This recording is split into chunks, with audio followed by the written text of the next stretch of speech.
Yeah, so we'll get into, again, your path, the lawn journey, and just like quote unquote unorthodox turns you might have taken. Namely, with you going back to school, like in your 30s. So how is it navigating higher education and even corporate? I mean, I won't mention the employer, but how's it been navigating that as a black man and also as like a hip hop artist too? Yeah. So going back to school at the tender young age of 31, 32, with 2 sets of twins and no employment at the time, was very interesting, to say the least. But it was what I needed to do. I had just got previously, I was in like warehouses doing warehouse work, hustling on the side, and just doing what I can. Like I didn't think about going back to school. Like, when I graduated high school, I went to college for 1 semester. Complete was not for me at the time. Like I was off the porch at that time. You know what I mean? So it's like I was just dibbling, dabbling, running around with different groups of people, just out here just trying to do my thing. So school, I wasn't focused. And then just got caught up in life, and then ended up having children and had to provide. And I had just got the house, I had a new vehicle, had the second set of twins, which was both were unexpected. My job knew all of this and they let me go, right? Wow. And so I had made a decision that my value had to be based on what I'm bringing to the table mentally. Like I needed my talents to be my value at wherever I'm going to be, if I'm going to be working for somebody, not my ability to put on a headset and follow directions, because they can bring anybody in here to do that for cheaper after you've been there for a period of time. So I knew what I wanted to go back for, because in putting out my music, I was working with a lot of advertising students on album covers, rollout ideas, social media stuff. And, some of these guys are doing it for their classes. Like their semester project was to help me shoot a video and this, and I'm like, word, that sounds dope. Like, I go to school for that, And then, with advertising and marketing specifically, I always wanted to be a writer. And I remember in 6th grade, as teachers, tell us to write down what it is we want to be when we grow up. And I put a writer. I remember my teacher kind of discouraged me from it, saying that there weren't many jobs or opportunities out there for that. It's hard to get a best-selling book and this, and that. And there's so many more ways you can write besides just writing a book. Or or writing a magazine. Like, so there's a lot more that I wasn't necessarily aware of, but being older, looking at the world, getting my head from out of the ground and looking around, I see there are plenty of opportunities. So all of that being said, my music, the thing about this, is that I put so much into it. I put so much on the line, and I made real moves. So my music career became part of my resume, became part of my portfolio, and was also what I got to work on when I was in school. So the same way I said there were guys that were shooting videos for me as their final semester project, I had professors allowing me to work on the rollout of Stuck for my classes. So the videos that I was shooting, I was doing that for my classes, in which I was learning how to edit video, use Photoshop. I made my own flyers. I made my album covers, and all of this as part of my class rollout, as part of my class project, but my music rollout. And so going back to school for me was like my best life decision, to be honest with you, at that point, because I learned a ton of skills. I learned how to do things that I wanted to do, like ideas that I had in my head that I had to try and get somebody else to do and explain it to them, and which is why it's hard to get the beats I want. So I had to learn how to make beats. Well, it allowed me to get behind the computer and edit video, do this, do that, whatever it was I needed to do. Create a website to sell merch through, design my own merch, all of that. So it was very important. And then also, it got me through the door at an awesome day job to where I get paid a very good amount and I work remotely at home. And it provides me the freedom to not only do my job and do my job well, but also create more music, and perfect my craft. And so I remember there was a point in time when I felt like I was failing if I had a day job and was still rapping. But yo, when I add what I make off rap to my check, I be clearing some good numbers at the end of the year. And you gotta think, like when I dropped Stuck, I was literally back in my parents' basement. I was at my bottom, like I was at the lowest. That's why that album is the way it was. But the mantra was, I got up. I was stuck, but I got up, and I knew I was gonna get up. It was just like I knew in that moment when I was finishing up, like I just saw all the opportunities. I had interned at some awesome agencies. I've been doing good work in that field, making a name for myself and a profile for myself in that field, using the talents that I've been cultivating myself my whole life, right? I just knew it was up for me. I knew, like in a positive way, I knew it was up, literally. And so now I'm gearing up for new music and I'm in a completely different space. I can write from a completely different perspective. I'm not worrying about insufficient funds. I'm not worried about something not getting paid, lights getting cut off, food in the cabinet. That's not an issue. And that to me is success. I've made it, even though whatever it is, you know what I mean? Like when you've been down here looking up for so long, everything is like a Super Bowl win. You know what I'm saying? So like I have Super Bowl wins every day because I'm grateful to be in the position that I am in now, because I remember where I was. I just said in the song, my pain was just yesterday. I don't have to recollect. Like I don't gotta think back and remember what it was. I mean, it was just yesterday. I'm still a little sore. You know what I'm saying? So that's real. And if you mind me pointing out, you have EBT card and it says never forget. So it's I have the EBT card on the wall. You know what I mean? Just like as a reminder, like there was a point in time, and I, when I put that up there, I asked my daughters to come over. I was like, y'all know what this is, right? And they're like, yeah. I was like, what is it? They're like, the food card. You know what I mean? Yeah. I was when Daddy needed to use that card to put food, but I was on that while I was going to school. Like trying to get out of that situation, and I remember there was a point in time when I was thinking like, damn, like, cause they was giving me like $1,100 a month for food or something. I have 4 kids. So it's like, damn, how am I gonna do that on my own?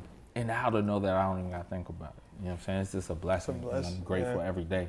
Yeah. And I wake up every day and I say thank you for every single thing that I have. You know what I mean?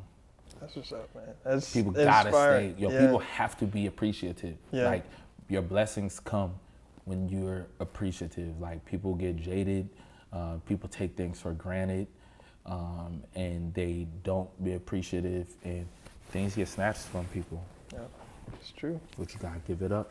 That's real. If you were to make a 10-track EP of your personal favorite records, what would it be, you think? Of my songs? Yeah, your songs. Oh my God. That's a tough one.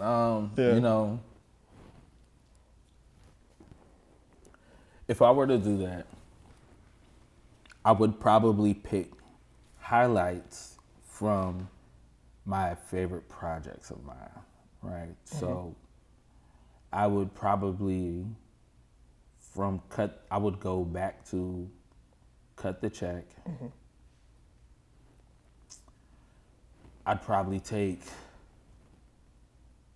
the actual song. Okay, this is how I would do it. From Cut the Check, I would take this song called Story Time. It's when that was a freestyle over a 50 Cent G-Unit beat.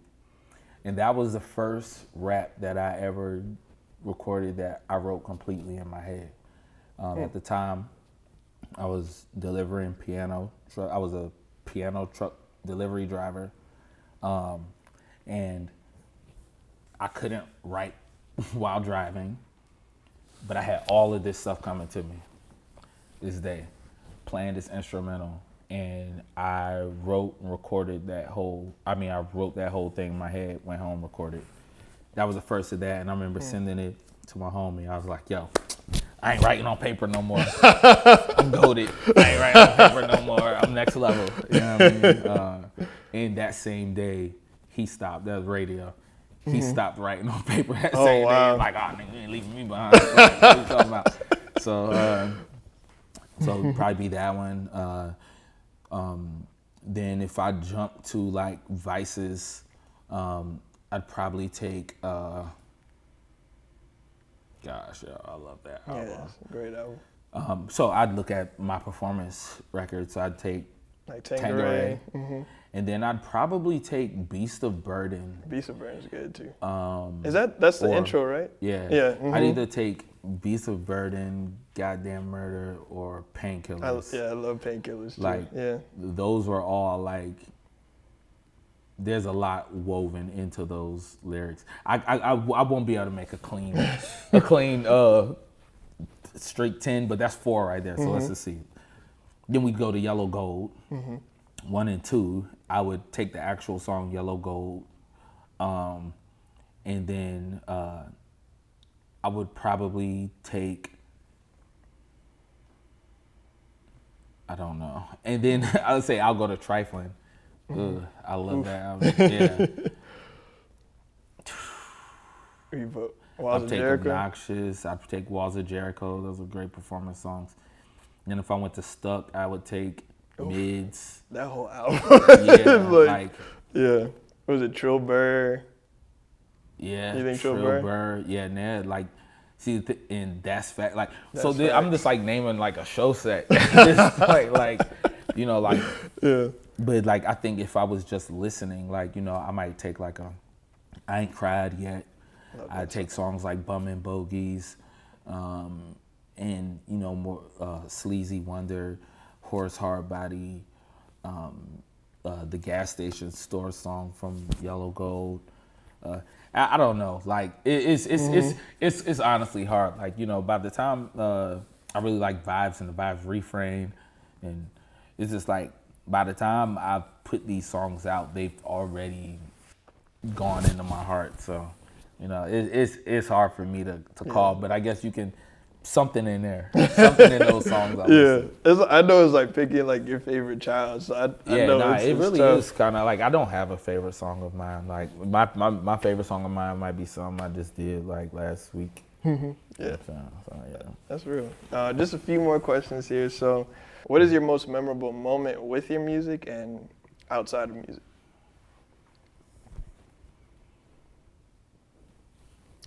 You know, I've had a lot of memorable moments because music has been the focal point of my life for so long that it's intertwined with a lot of important moments that may not even exactly have to do with music. I would say though, going on tour for the first time, you know what? I'm gonna make it more specific. This might not be my most memorable, but I will definitely remember it. Is my first time stage diving, right? You gotta think, I'm like 35, 36 years old stage diving for the first time. 200 something pounds, and I don't know how to do it correctly. And so I go missiling into the crowd like I'm trying to Goldberg spear somebody. Like I go into the crowd. Whoo! I had to learn, you know what I'm saying, from my homie who been doing this for the longest. Go backwards, boom, you know, so that they can catch you. But I just remember this spearing this precious young lady, you know, to the ground. Boom. Yeah. But I actually got pretty good at it though, and then it started doing it, you know, all the time. Like I got comfortable with it. There was one time in Virginia Beach when I like hit the crowd a little funny and landed on the floor, and I remember like I like hit my head, and I just was like woozy when I got up. Oh my goodness. Also, I had a crazy moment, another memorable moment where I was performing, and a fight broke out in the crowd, and I realized that it was my homie fighting somebody else, and so mid-performance, still rapping, I jump in the crowd, grab him, like break up the fight, grab my homie, and pull him up onto the stage, and like never miss a word. And was that at a flag? Was it at the top? At a flag. Yeah, I might have been at the. I think I was there. Yeah, either there or the Barbour. The Barbour. Yeah, I think I was at one. When it happened. That was pretty wild. And like you said, for you to keep performing while all that was happening. You know, but what's funny is I didn't realize that I had kept performing. Like I didn't realize that I didn't. Like people were talking about it afterwards. So like when it happened, it wasn't a thing. Like I didn't think about it. I didn't think like, oh, this is a thing that I'm doing. I just did it. I just saw it was the homie and was like, oh nah, like, but I'm still rapping. The show gotta go on. You know what I'm saying? So I just grab him. I didn't want the show to get shut down. You know what I mean? I didn't, have to cut the music or anything. So jump there, grab him, pull him up on stage, and we just keep the party going. You know what I mean? Man. Yeah, that was pretty cool. Word. What would you say memorable moment outside of your music? Or most memorable? Yeah, I would say the birth of my children. Those are blessings that I remember. Man, look, it wasn't planned, right? I never really even thought about children. You know what I'm saying? Before I had them, I didn't think about having them, but things happen. I remember being worried about like how in the world can I take care of them? Like I felt like I wasn't even taking care of myself for real. Like I didn't even know how I was gonna be able to do it or how I would be able to provide. But it's like when they came, blessings came. It's just like it worked itself out. I didn't have to. I don't know how, but it worked itself out. You know what I mean? And even when I lost the job and the house was going into foreclosure, the car had been repoed. We got the car back, got the house back, got the job. You know what I mean? Like, that's life. Life. You know what I mean? It's life. But it works out as long as you just keep moving through. Just keep going. Yeah. You know what I'm saying? Yeah. That's what's up. Would the young, I was gonna say your government, would the young Nick be proud of the man you are today? Yes, without a doubt. I would think. I think about this actually. I thought about this not too long ago. I've been in like a real like reflective, sort of like pensive state as I've been like trying to wrap these projects up, and I was thinking about that. Like, what would the young me think about me rapping right now? And I've been telling people like, right now, I'm rapping the way I've always wanted to rap. You know what I'm saying? Like, I feel like I'm finally doing it like the way that I've heard it in my head. So I think the young me would be very proud of what I'm doing now and would think like, with the writing on some, like would think like, damn, there must have been a lot of time put in there. Cause like, I think back when I was in high school, I was learning all the things that I'm doing now, but I was going crazy. Like, so like we were doing like, and I had a homie of mine, his name was Cole Red, and we were like in Ken Ryu rap school, like do a rap where like go through the alphabet. Each bar starts with the same letter. So like the first bar be all A's, the second bar be all B's. Go through the whole alphabet and then back. And then like we did stuff like this all the time. Writing in with a bunch of like a multi-syllabic, like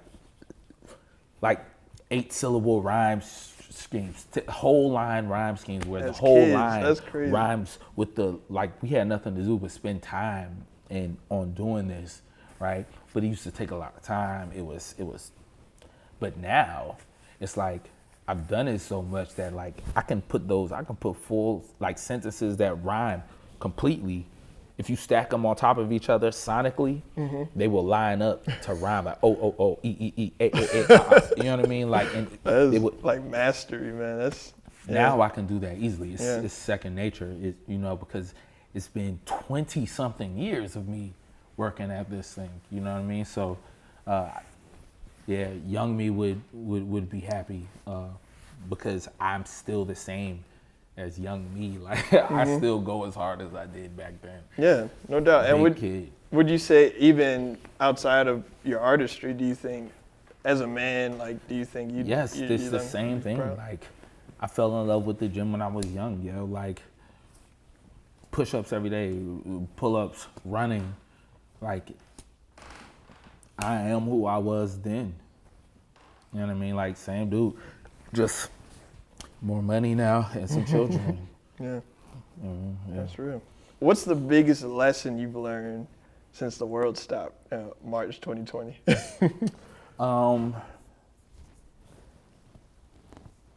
All the things that I can do and accomplish when I'm not scrolling on my timeline. I don't know. I know people have noticed because I get messages from people. I didn't leave social media, but I'm not on there like at all. I hardly sign in once every couple weeks. I'm not posting right now. I'll post when I'm putting out new music. But, when I wanted to evolve. I wanted to learn some more things. I wanted to master what it is that I do. And I needed to put everything down and be selfish and just focus on that. And so I really don't think the people that are closest to me in my life, they know that all I do is music. I wake up, drink my coffee, come over here, and I start. And I do this till 3, 4, 5 o'clock in the morning. I am hundreds of songs deep from when I last dropped the project to now. Hundreds. And that's on top of working the day job too. Sheesh. So I burned the candle at both ends. Like this year, 2022, I decided I was going to start sleeping better because I didn't sleep at all 2021. But I made progress, a lot of progress as an artist, and it was what was needed. So, I always tell people, man, social media is cool, man, but don't wrap your whole identity up in there, because at the end of the day, it don't even really matter like that. It don't matter. You're not missing nothing. Like, I check back in. I be going for weeks. I check back in. I don't be missing it. Like, the one thing I do miss is messages that come to me. Like, there have been certain opportunities that have come to me that I miss because I don't check my social media all the time. You know what I mean? But besides that, like, you're not missing anything, yo. Yeah. You know what I mean? Great. So.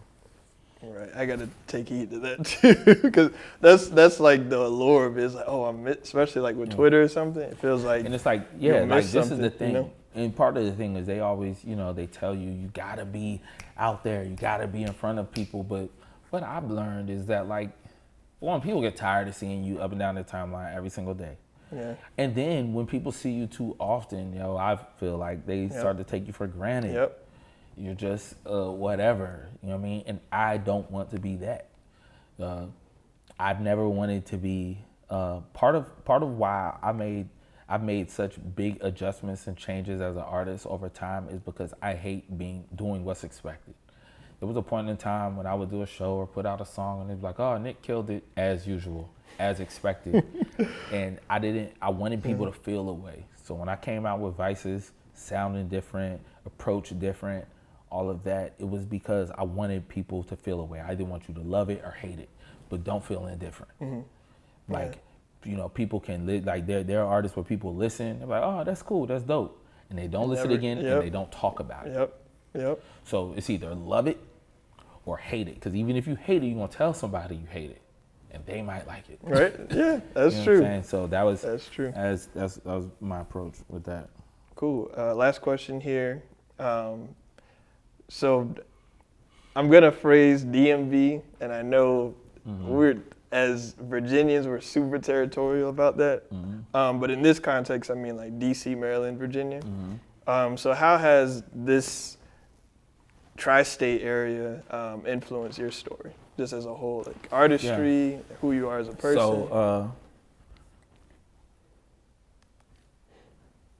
Virginia is special, right? Richmond specifically, and the reason I like, you know, people always say you should move, this and that. I will keep my permanent roots here for the foreseeable future. Even if I get properties elsewhere, Richmond will be home. And the reason why this place is special in terms of molding who I am and as an artist is because it sits right kind of like in the middle on the East Coast. Yep. It's right at the Mason-Dixon, like the median part. So social as a like creatively, socially, culturally, you get influences from everywhere. Virginia has a lot of transplants here. People from New York coming down, people from down south coming up.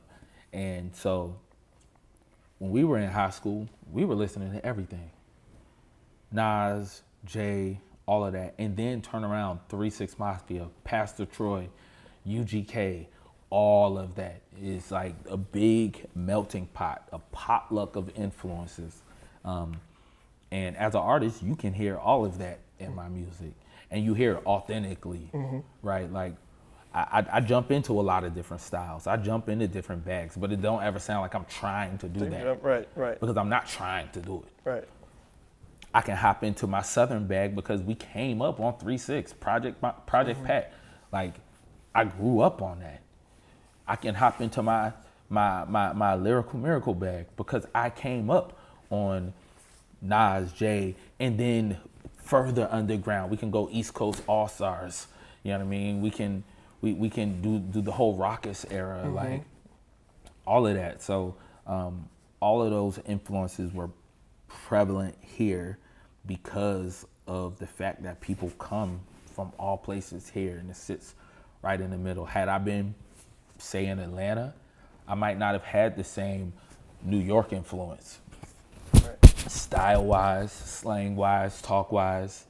And had I been further up north, say I was in Jersey, I probably wouldn't have got that 3 6 Mafia, that Project Pat, that Shada, Wody, all of that. Yeah, You know what I mean? So like, you know, that's what's special about this. And then, you know, I feel like I kind of have like a non-regional dialect. that's me. Like, you know, some people say they hear accent, but I don't hear it. You know what I mean? And that's Virginia as well. So like, you know. Yeah, and even to like the fact like you're wearing an ice cream shirt and like has even like the 7.5, right? Like even the 7.5 and didn't even think about it. Yeah. Cool. Yeah, and you know, the other thing about it, the artists that a lot of the bigger artists that came from here, they were all unique and added to the game.